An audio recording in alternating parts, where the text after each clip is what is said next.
You are so frustrated because you briefed your graphic designer or the person that is working with you at the agency, and yet what you're getting back is not what you asked for. My name is Delian Pretorius, and in this video, we're taking you through how to brief a graphic designer with a classic design brief.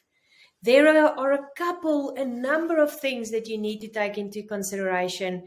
And since I started as a brand manager to work in the pharmaceutical industry in South Africa, I learned that I did not have a clue of graphic design and what happens in studio. Why is it not just a copy and paste exercise? Why does it take so long? Why does it cost what it costs? So here are a couple of ways for you to save on time, save on frustration, make sure that you get what you really want. In running our own agency for over 13 years now, we've realized that these are a couple of things that make real sense and that is very important for you as a client to understand. Point number one, make sure you understand what the goal is of the marketing asset you want to create. So you want to develop something. Is it a social media post, a website banner? Is it an email signature? Is it a video? What is it? What do you want that asset to do? Should it bring in additional leads? Is it just a touch point for you on marketing for people to see your brand again? Remember the marketing rule. We used to call it the marketing rule of 7. Now it's the marketing rule of 10 to 12 times that a customer should experience your brand before they are likely to do business with you. So point number one, understand what the marketing asset is for. What must it do? Be very clear on that goal and communicate that to your designer or your agency. Point number two, know what application you want to use it on. Would it be vehicle branding? Is it on a website? Will it be on a mug? Is it an email copy that must go out? Understand what the application would be for that marketing asset. Include that in your brief. That is very important because the layout would differ, change. Crucially important. Make sure, point number two, that you understand the application. Point number three, include the copy that you think, the wording that you think, or the message, even in bullet points that you want to get across. The graphic designer or the marketing agency, depending on how they set up, but they will definitely not understand what you want on the marketing asset if you don't brief them. So what's the key message you want to get out? And if you don't write copy, don't worry about that. Just write what is the key message that you want the marketing element to bring across or the marketing asset, and what are some of the bullet points. Then the marketing agency will write you copy that'll work for that, but that copy will also be aligned to your goal.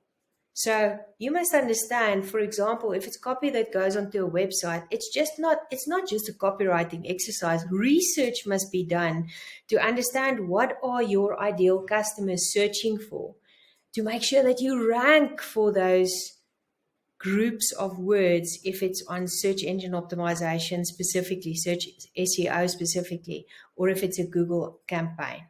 So make sure that you write the copy, point number 3, in bullet point. What is the message that you want to get across? And then point number 4, if it's something that must be printed or something that must be handed out, how many elements do you want? In which regions or geographies must it go into? How must it be packed? All of those things in detail is very, very important. Another point number 5, understand what you want to get out. So if there's a logo design, for example, what format do you want the logo to be in? Should it be in a PNG that there's no background? That's what it means. Should it be in a vector format? What that means is you can scale it in any way and you won't lose the clarity of the logo. It won't be distorted, if you can refer to it in that way. So understand what you want it in. Where are you going to use it? If you want to use it for another agency or a company to go and brand on an element, like on coasters, for example, or buckles for your car, or whatever the case is, understand how you need to deliver it to the next person, individual, professional in the chain. Now, I hope those points assist you. Brief your designer, start with the goal. Make sure you understand what do you want to get from the marketing asset.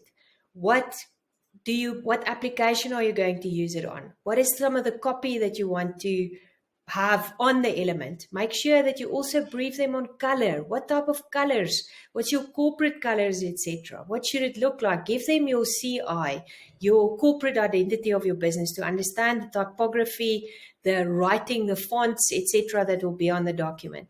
Make sure that you communicate to them what do you need from the document or design piece when you send it to the next person or the next professional in the chain.